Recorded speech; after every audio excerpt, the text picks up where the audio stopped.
ओम नमः श्री भगवते वासुदेवाय।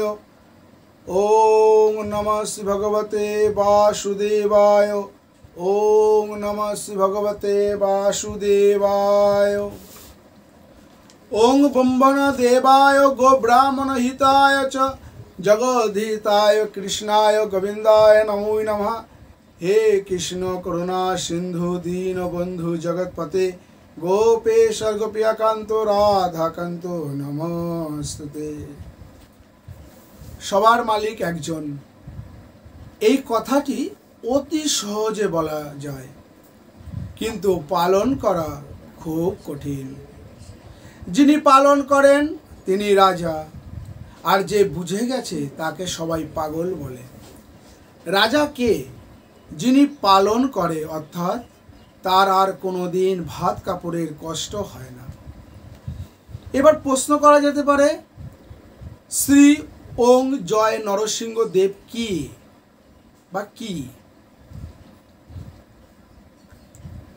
প্রথম প্রশ্ন খুব সুন্দর, যে জয় নরসিংহদেব কি?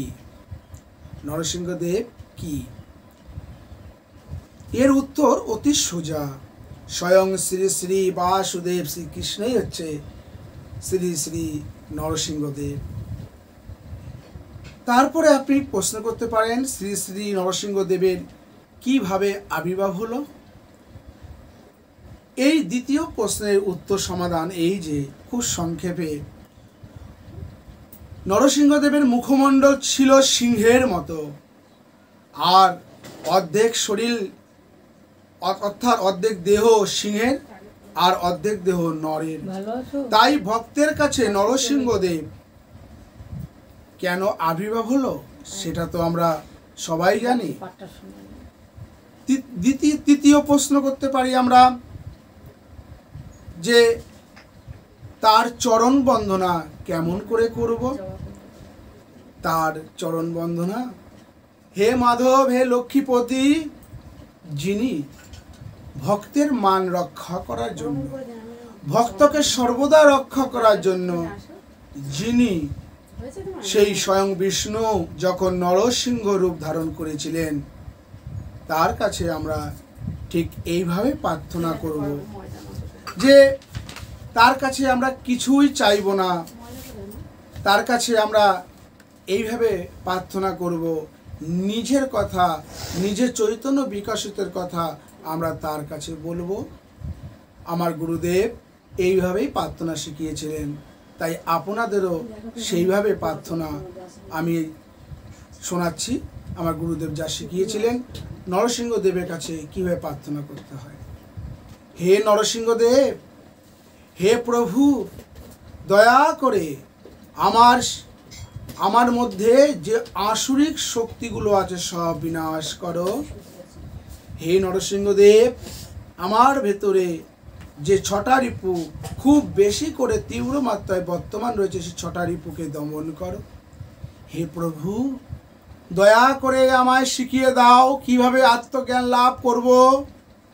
বই পুস্তক, মঠ মিশন, সাধু সন্ত কত কি রয়েছে, লেখা আছে বেদ বেদান্তে পাতার পর পাতা আত্মজ্ঞানের কথা। হে প্রভু, কই বই পড়ে কিছু তো হলো না, শুধু লেকচার দিচ্ছি, একের পর এক মুখে বলছি মানুষ ভগবান, আবার মানুষকে ঘৃণা করে ফেলছি। দয়া করে কৃপা করে মানুষকে যেন আমরা ভালোবাসতে পারি। দয়া করে আমায় এই দেহের ভেতরে বাস করো, এবং এই দেহটাকে যাতে আমি এই ভেতরের বাসাটাকে খুব সুন্দর করে পরিষ্কার করতে পারি, সেইটুকু আমাকে সাহায্য করো প্রভু। ব্যাস এইটুকু যদি আমরা প্রার্থনা করি, নরসিংহদেব ভীষণ খুশি হবে। কোথায় স্বর্গ কোথায় নরক, এই লাইনটি বা কবিতাটি বা কাল লেখা সব জানি, কিন্তু অনুভব করিনি। যিনি লিখেছিলেন তিনি কিন্তু বোধ করে লিখেছেন, তাই বলছি। আত্মজ্ঞানের আগে অনুভব, তার আগে বোধ, বোধ সবার আগে। এই ক্ষুদ্র পিঁপড়েরও পর্যন্ত বোধ আছে, ধরেছেন? এইবার মনে পড়ে যাচ্ছে ছোটবেলার কথা, যারা প্রথম থেকে বসে শুনছেন অতি সাধারণ একটি ছেলের মুখের ভাষণ। তারা মনে করবেন কি আবোল তাবোল বলছে, আর পরে যারা এসে শুনছে তারা ভাবছেন বেশ ভালো বলছে। তাই নানা মুনির নানা মত। কেউ বলে তাহা বহুদূর, তর্ক করলে তাকে পাওয়া তো দূরের কথা, দেখা পর্যন্ত যায় না। মানুষের মাঝে স্বর্গ নরক, মানুষের দেহের মধ্যে সুর অসুর। প্রত্যেক জীব রিপুর তাড়নায় ভোগে। এই ভোগ যতক্ষণ পূর্ণ না হয় ততক্ষণ কেহ আমরা এই নশ্বর দেহ ছাড়তে পারি না।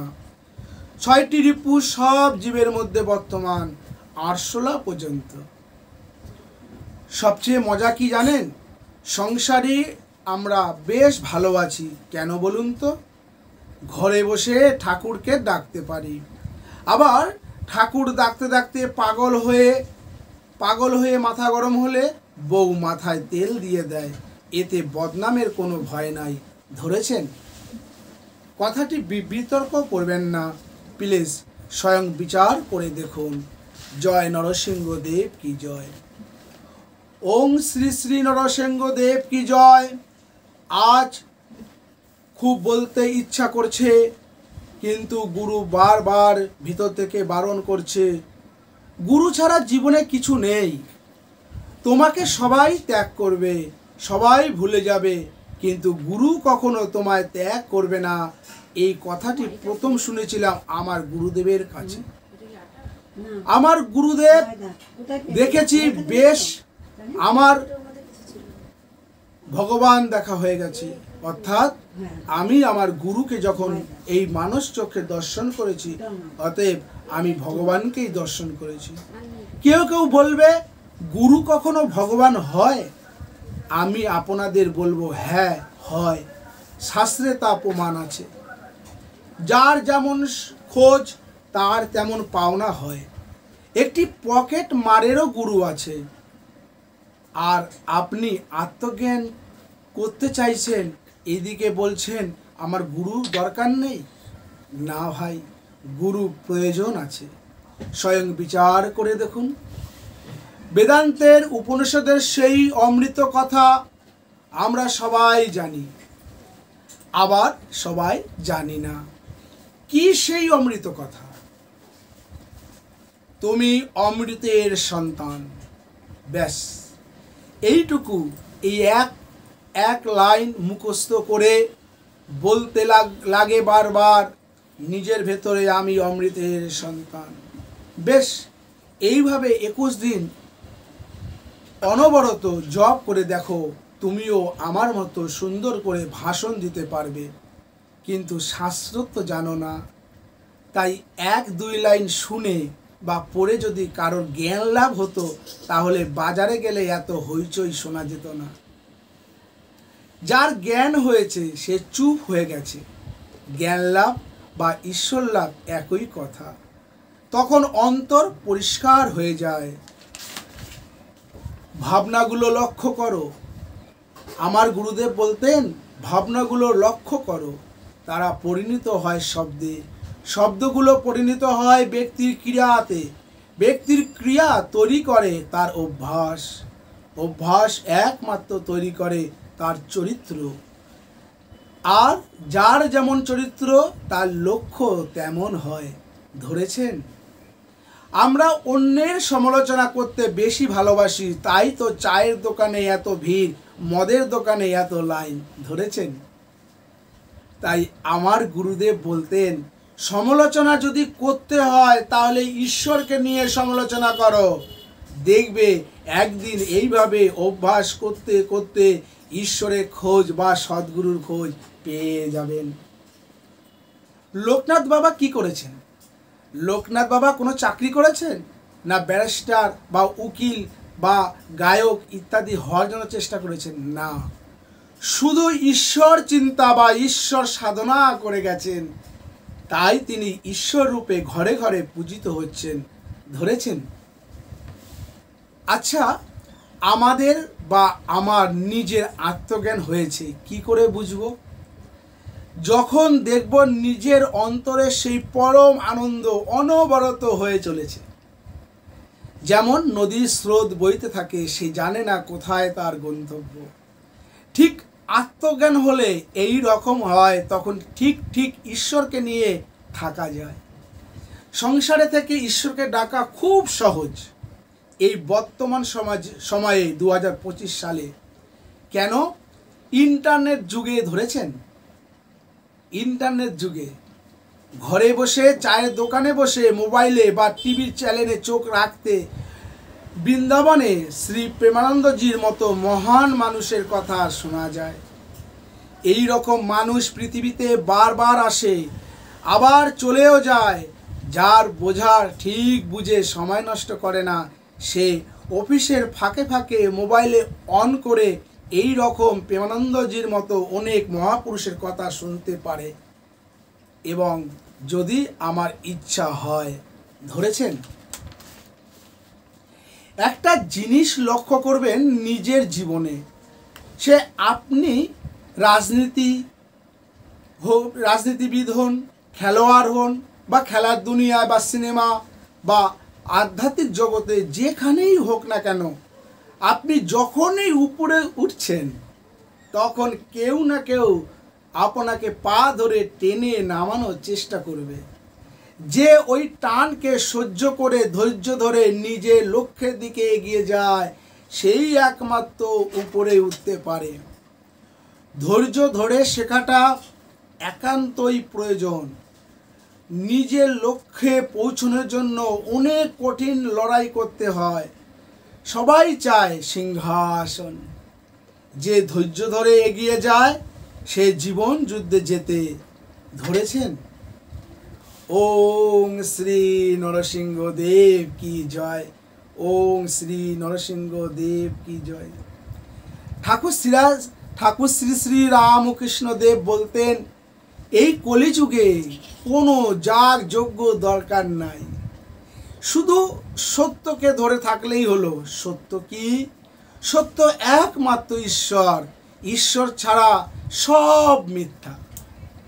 তাই ঈশ্বরকে ধরে থাকুন, দেখবেন কোনো শত্রু আপনার কিছু করতে পারবে না। আপনি জিতবেনই জিতবেন। সময়, বন্ধু ও সম্পর্ক তিনটি আলাদা আলাদা শব্দ। সময় গেলে আর পাবেন না। কোন সময় গেলে? যে সময়টা চলে যাচ্ছে। বন্ধু, মানুষ বা জীব কখনো বন্ধু হতে পারে না যতক্ষণ না সে ঈশ্বর পথে বা ঈশ্বরকে বিশ্বাস করছে। কেন? যে ঈশ্বরকে বিশ্বাস করে না, সে নিজেকে কি করে বিশ্বাস করবে? নিজে বলতে আমরা বুঝি আমার নাম সুব্রত ভট্টাচার্য, ব্যাস এইটুকু আমার শরীর, এই আমার পরিচয়। তাই শ্রীমৎ স্বামী বিবেকানন্দ যে বলেছেন, নিজেকে আগে বিশ্বাস করো, তারপর ঈশ্বর। এখানে বোঝার একটু তফাৎ আছে। এটা জাগতিক দর্শনের কথা নয়, এটা জাগতিক দর্শন নয়, এটা বেদান্তের দর্শন। স্বামীজি নিজেকে বলতে তিনি বলেছেন আত্মার কথা বলেছেন। আত্মাকে বিশ্বাস করো। আত্মাকে বিশ্বাস কাকে বলে? আত্মবিশ্বাস কাকে বলে? যার নিজের নাম বা রূপের প্রতি বিশ্বাস তা নয়। আত্মবিশ্বাস মানে আত্মাকে বিশ্বাস, অর্থাৎ আমি অমুক চন্দ্র, এটা না, আমি স্বয়ং আত্মা। স্বামীজি বলেছেন, নিজেকে যে বিশ্বাস করে না, শুধু মুখে লেকচার দিচ্ছে আমি বা আমরা সবাই আত্মা, তাহলে প্রশ্ন আসে, যদি হাততালি বা একটু ফুলের মালা বা প্রশংসা পাওয়ার জন্য লেকচার দাও, ঠিক আছে, কিন্তু নিজেকে ফাঁকি দিচ্ছ না তো। তাই সদ্গুরু বা আত্মজ্ঞান গুরুর সঙ্গ একান্তই দরকার। আত্মজ্ঞান যার হয়েছে, সে সব কিছুতেই নিজেকে দেখে, নিজেকে ছাড়া অন্য কিছু ভাবতে পারে না। আবারও মনে করে দিচ্ছি, নিজেকে মানে আত্মা, আত্মবোধ হয় তখন। নিজে বা আত্মা একই কথা। ভুল কথা হয় নিজেকে বলতে আমরা সব সময় নিজের চেহারা বা দেহকে বুঝি না, এটা ভুল। আমার গুরুদেব বলতেন, তুমি আগে জ্ঞান লাভ করো, তারপর দেখবে একদিন হঠাৎ সব পরিবর্তন হয়ে যাবে, তখন কেউ তোমাকে চিনেও পারবে না। তার মানে তখন বুঝবে তোমার ফুল খসে গেছে, ফল বড় হচ্ছে। তুমি একজন আত্মজ্ঞানী পুরুষের কথা শুনছো, কি করে বুঝবে? সবাই তো আত্মজ্ঞানের কথা বলে, দেখবে ওর কথায় জোর আছে, ওর কথা শুনলে চোখে জল ভরে যায় বা দেহের ভেতরে রোমাঞ্চ হয়, তখন ওই ব্যক্তির কথা শুনে মনে হবে আমিও জ্ঞান লাভ করব। কিন্তু পারে না। ওই গীতার প্রথম অধ্যায় বিষাদ যোগ। চেষ্টা করলে সবাই পারে, কিন্তু আত্মজ্ঞান বা নিজের দিকে বা আত্মার দিকে নজর দেওয়ার সময় নেই। কিন্তু সেই সময় দিয়ে অনেকে আমি বিএ পাস, আমি এমএ পাস, আমি ইত্যাদি পাস করেছি। সত্যি বলছি, মাইরি বলছি, বিএ পাস এমএ পাস করার জন্য যত খাটতে হয় বা পরিশ্রম করতে হয়, এই কলিযুগে বর্তমান 2025 সালে হরিনাম সংকীর্তন করে বা ভক্তিপথে খুব তাড়াতাড়ি জ্ঞান লাভ করা যায়। নিজেকে জানা বা ঈশ্বরকে জানা একই কথা, তাই এই কথা বলে গেছেন যুগ যুগ ধরে সাধু সন্ত মহাপুরুষেরা। কি ঠিক কি? ঠিক একমাত্র আত্মা। আত্মাকে কেউ বোধ করলে অনুভবের স্তরে পৌঁছায়, আর একবার অনুভবের স্তরে পৌঁছানোর সাথে সাথে অনুভব উবে গিয়ে নিজেকে আত্মবোধে বোধ হতে থাকে। আর এইভাবে যখন মন স্থির হয়ে যায়, তখন অন্তর্দরজা খুলে যায়। তখন ঠাকুরের ভাষায় বলতে হয়, শুদ্ধ আত্মা যার হয়েছে সে তাকে অর্থাৎ ঈশ্বর দর্শন করেছে। ভাগ্য তোমার হাতে। হ্যাঁ, ভাগ্য তোমার হাতে। তুমি যেমন কর্ম করবে সেই রূপ তোমার ভাগ্য নির্ধারিত হবে। কোনো পণ্ডিত ব্যক্তি বলে থাকেন যে ভাগ্য তোমার হাতে নেই। কথাটা ভুল নয়, কিন্তু আমি তোমাদের পরিষ্কার বলছি, ভাগ্য তোমার নিজের হাতে। কত জন্ম ধরে যে কর্ম সঞ্চয় করে রেখেছি, সেই কর্ম অনুসারে এক জন্ম ভাগ্য সেই রূপভাবে আমার কাছে প্রকাশিত হয়। তুমি খালি হাতে আসনি, তুমি পূর্ব সংস্কার নিয়ে তবেই এই পৃথিবীতে এসেছো। স্বয়ং বিচার করে দেখো। জয় নরসিংহদেব কি জয়, জয় নরসিংহদেব কি জয়, জয় নরসিংহদেব কি জয়। সবাই ভালো থাকবেন, সুব্রত ভট্টাচার্যের সঙ্গে থাকবেন। আপনাদের আমি আমার গুরুর শেখানো কথা আপনাদের বলবো। হরি ওম তৎসৎ, হরি ওম তৎসৎ, হরি ওম তৎসৎ।